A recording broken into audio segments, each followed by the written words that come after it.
Inflation. Inflation is defined as an overall increase in the price level, or in other words, an overall decrease in the purchasing power of the dollar. When inflation occurs, currency buys fewer goods and services. The most accepted tool used to gauge the level of inflation is the Consumer Price Index, or CPI. The Consumer Price Index is a basket of about 400 commonly purchased goods and services that is used to represent overall consumption. Each month, the Department of Labor checks the prices of these 400 items in 85 different areas all over the U.S. Inflation exists when the average cost of the items is rising. If the average cost of these items remains the same, there is no inflation, even though most likely the prices went up on some of the items, while the prices went down on others. The overall percentage of increase or decrease of cost for these items from year to year is the annual inflation rate.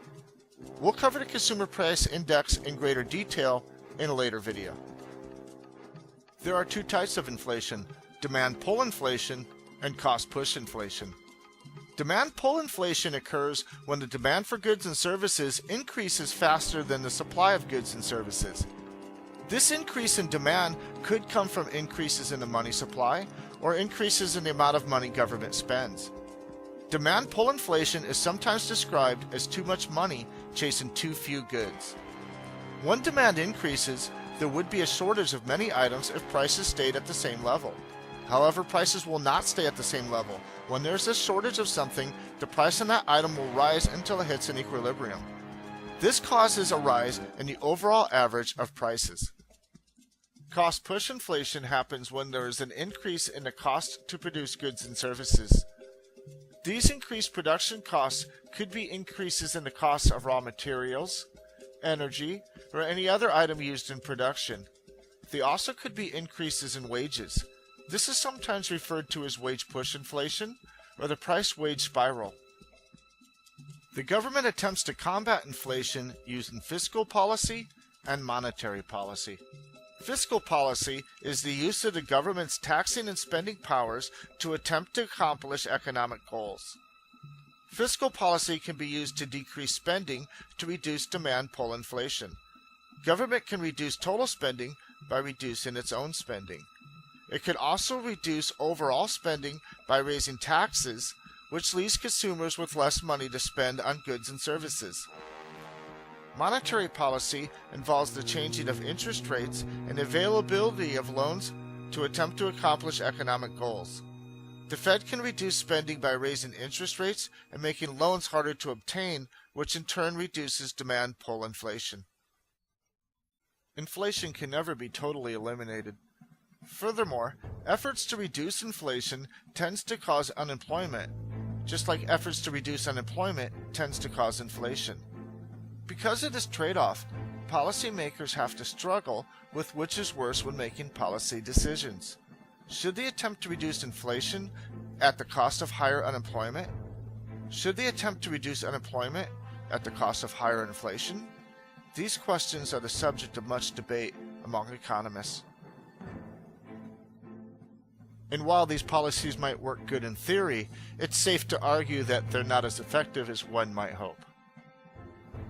There are some other terms worth mentioning briefly. The first is deflation. Deflation is defined as the general drop in the price level, or to put it another way, an increase in the purchasing power of the dollar. Deflation occurs during recessions when the GDP is declining.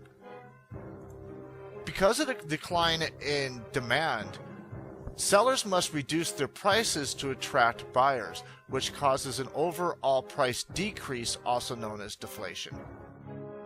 The next term worth mentioning is stagflation. Stagflation occurs when there is slow economic growth, known as stagnation. At the same time, there is inflation. So the economy is doing poorly, meaning that spending is down, which should be causing prices to drop, like in deflation. But instead, prices are rising, which is usually caused by some sort of shock in a supply. For instance, an example of stagflation was in the 1970s when oil prices rose during a recession. The last term to discuss is hyperinflation. Hyperinflation is inflation that is extremely high or out of control. During hyperinflation, prices rise so fast in a country that a currency loses its value. As you can see here, a girl putting currency into a furnace to burn for heat, as the currency would actually provide more heat being burned than the wood it could provide. There is much debate as to the cause of hyperinflation, but most theories point to a very large increase in the money supply.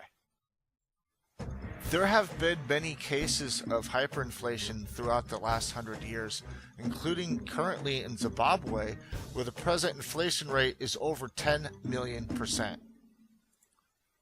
Looking at the exchange rate between the Zimbabwe dollar and the American dollar, about 9 years ago, one American dollar bought 100 Zimbabwe dollars. Now it buys 1 trillion times 1 trillion Zimbabwe dollars. So that concludes the section on inflation. By now you should have a thorough understanding of supply and demand, the gross domestic product, unemployment, inflation, and what role the federal government takes in trying to combat inflation and unemployment.